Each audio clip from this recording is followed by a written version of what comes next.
For advertisement, call 8125893028. Our Gmail maxtvtelugu@gmail.com. Max TV ప్రేక్షకులకు నమస్కారం. ఈ రోజు మనతో పాటు ఉన్నారు వంజారావు క్విక్ మ్యారేజెస్ నుంచి వనజారావు గారు. నమస్కారం మేడం. నమస్తే అమ్మా.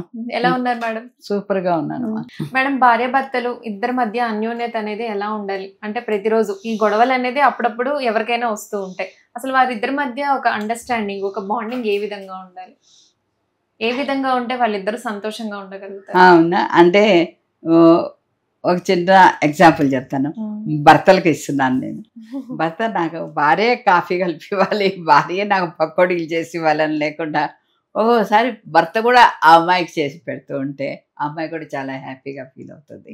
అలాగే వాళ్ళ దూర దేశాలకు వెళ్తున్నా కూడా మనం ఇద్దరం కలిసి వెళ్దాం, మన పిల్లలతో వెళదాం అనేసి వాళ్ళ సరదాగా వాళ్ళ ఫ్యామిలీతో వెళ్తూ ఉండి వస్తూ ఉండి ఎంతసేపు ఆ అమ్మాయి కూడా ఏదో ఇల్లు తీర్థం కడిపే కైలాసం అన్నట్టు 24 గంటలు ఇంట్లో చాకరీ చేసుకొని పోతుంది. ఆ అమ్మాయి 24 గంటలకు ఆ అమ్మాయికి ఏదీ లేదు అంటే ఉద్యోగం చేయలేని వాళ్ళు హౌస్ వైఫ్స్ గురించి చెప్తున్నా. ఒక్కసారి కూడా భర్త ఆలోచించగలగాలి. అంతేగాని ఆ అమ్మాయి ఏదో గానుగద్ది చాకరీ చేసుకొని వెళ్ళి అనేసి ఉద్దేశం కాదు. భార్య అంటే అర్ధాంగి. తన తల సగం ఉన్న అర్ధాంగినికి తను కూడా సుఖపెట్టాలి. ఎలా సుఖపెట్టాలి, ఎలా చేయాలంటే ఏదో ఆ అమ్మాయికి ఒక సినిమా ఒక చీర తీసిస్తే సరిపోదు. ఆ అమ్మాయి కూడా హ్యాపీగా ఉండాలి. అది సంభాషణ అనేది మృదువుగా ఉండాలి, తేనె పూసినట్టు సింపుల్గా ఉండాలి. ఆ సింపుల్ తనంలో కూడా ఒక ప్రేమ మాధుర్యం అనేది ఆ అమ్మాయిలో కలిగేటట్టు చూడాలి.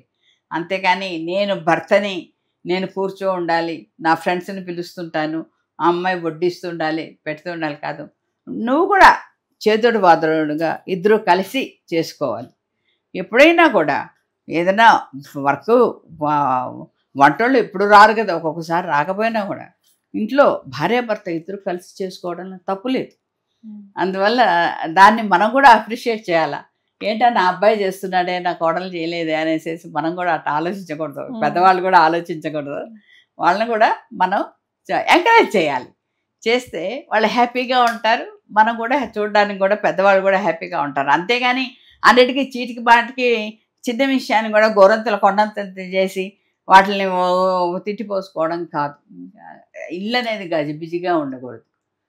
ప్రశాంతంగా ఆనందంగా భార్యాభర్తలు అన్యోన్యంగా ఉన్నప్పుడే లక్ష్మీదేవి కళకళలాడుతుంటుంది ఆ ఇంట్లో. ధన్యవాదాలమ్మా. సరేమ్మా.